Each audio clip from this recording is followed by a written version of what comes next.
When did watching a person die become entertainment? Millions around the world watched gladiator movies, applauded, got excited. But nobody asked this: were these men really heroes? Russell Crowe's magnificent gaze, Kirk Douglas's cries for freedom. Hollywood sold us a myth, the story of brave warriors. The truth? Much darker, much different. Today I'm going to tell you the real story of gladiators. Not those few minutes you see in the arena. The story of that horrific system happening in the background. Because gladiators didn't just fight, they were a commodity, an entertainment tool. And most of the time, they were like a disposable product. What happened when the applause in the arena stopped? Spectators would return home, the emperor to his palace, but the gladiators, they would return to a cell. This is where the life of gladiators begins. The vast majority of gladiators were slaves. They were prisoners of war, or people drowning in debt with no other option. As the Roman Empire expanded, thousands of people were brought from Gaul, from Thrace, from Africa. They all shared the same fate, the arena. But some volunteered, you'll say. This is true, but there was nothing romantic about it. Starve to death or fight with the risk of dying. Some chose the second. At least their families could eat. You signed a contract. From that moment, your body was no longer yours. You belonged to a lanista, a gladiator owner. Like property. You could be sold, rented, used. Freedom in Rome was a luxury concept. For millions, it was just a word. What were gladiator schools like? Ludus Magnus, Ludus Dacicus. Glorious names. But in reality, these were prisons. They were built right next to the Colosseum. Underground tunnels connected directly to the arena. You'd wake up in a dark cell in the morning.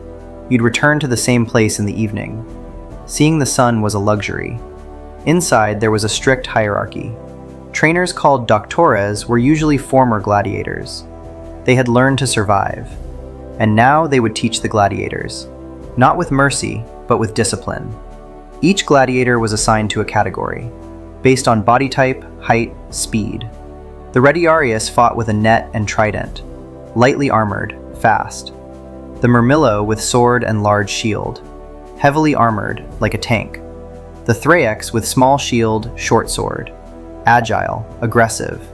The hoplomachus was a spear specialist, distance attacks. You had no choice in this. They would test you, categorize you, put you into a training program. And then the real work would begin. Repetition. Endless repetition. You would hit wooden stakes called pallus for hours. The same movement hundreds of times. Angle of attack, defensive position, foot stance.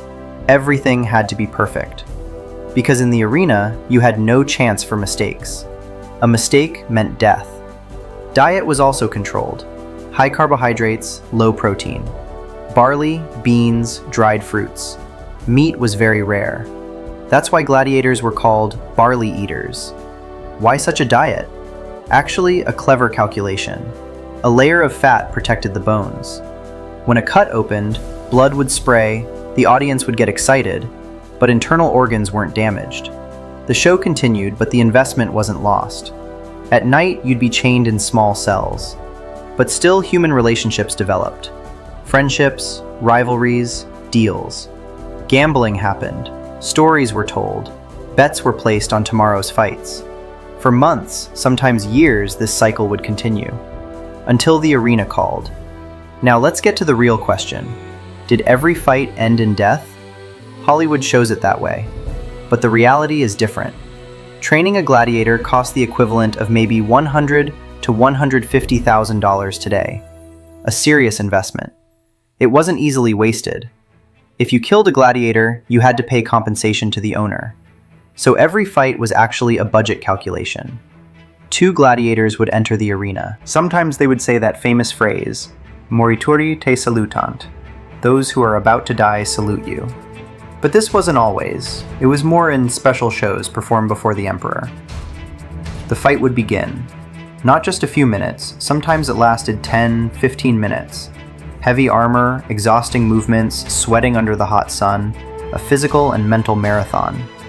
Finally, one would fall. The defeated gladiator would raise his finger. a mercy signal called missio. At that moment, the decision was with the audience. Tens of thousands of people, shouting, "Jugula, kill," or "Mite, release." How did they make their decisions? Did they like the show? Did you fight bravely? Did enough blood flow? Did you show cowardice? If you performed well, your chances of survival were high. The audience would want to see you tomorrow, too. But cowardice? Never forgiven. About 1 or 2 out of every 10 fights ended in death. A high rate, but not like in the movies. Of course, in some special cases, there was no mercy. Someone definitely had to die. But these were exceptions, arranged to increase the spectacle value.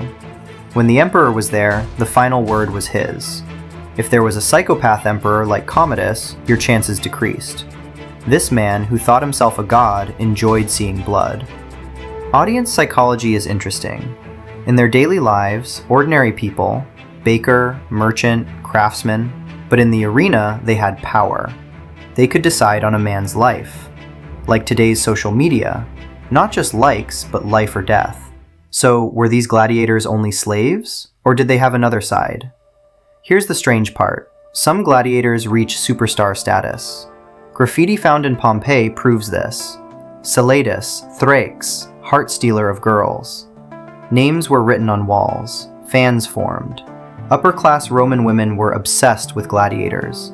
Danger, power, forbidden love. A senator's wife couldn't meet with a normal slave, but a gladiator was different. There are even more interesting details. They would sell gladiator sweat as an aphrodisiac. People bought their sweat. The fan base was at this level. Successful gladiators made money. They would get a portion of their earnings. A gladiator named Flamma fought 34 fights, 21 victories, 9 draws, 4 defeats. He received offers of freedom 4 times. He refused 4 times. Why? In the arena, he was a god. What would he be outside? But here's the bitter paradox. You can be famous, you can be rich, you can be worshipped, but you're still property. You still wake up in that cell in the morning. Roman society was full of contradictions. On one hand, gladiators were considered dishonorable, outcasts. They were buried in special cemeteries. They had no legal rights. On the other hand, their pictures were drawn on walls. Songs were sung. Children wanted to be like them. How does this happen? Because gladiators were Rome's shadow side. They represented the violence that society suppressed, the desire to shed blood, primitive power fantasies.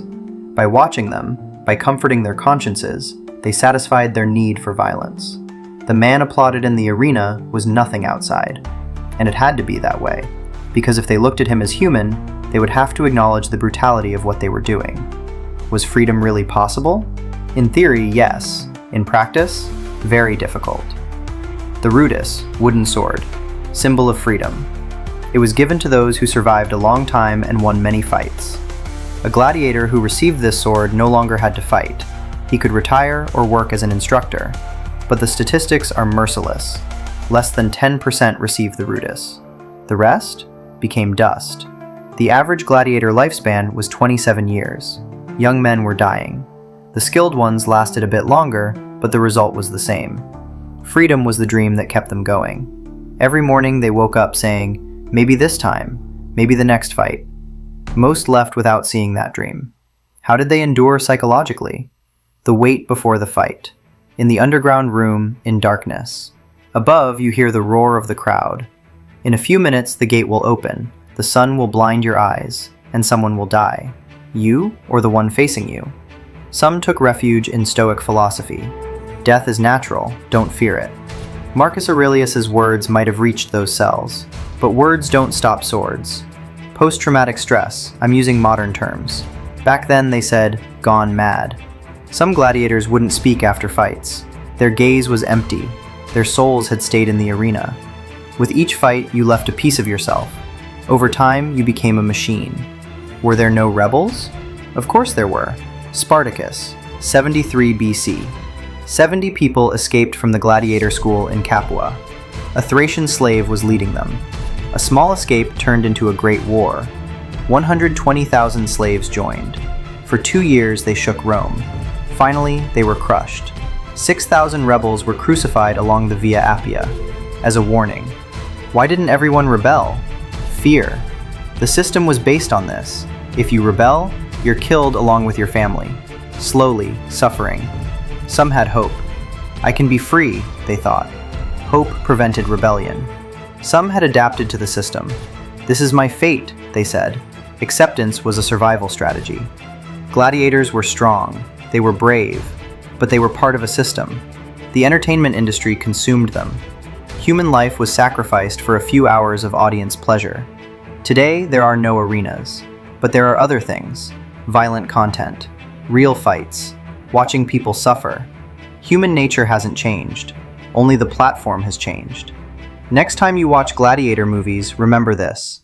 What you see isn't heroism. It's the survival story of people trapped in a system. Gladiators didn't show Rome's power. They showed its cruelty.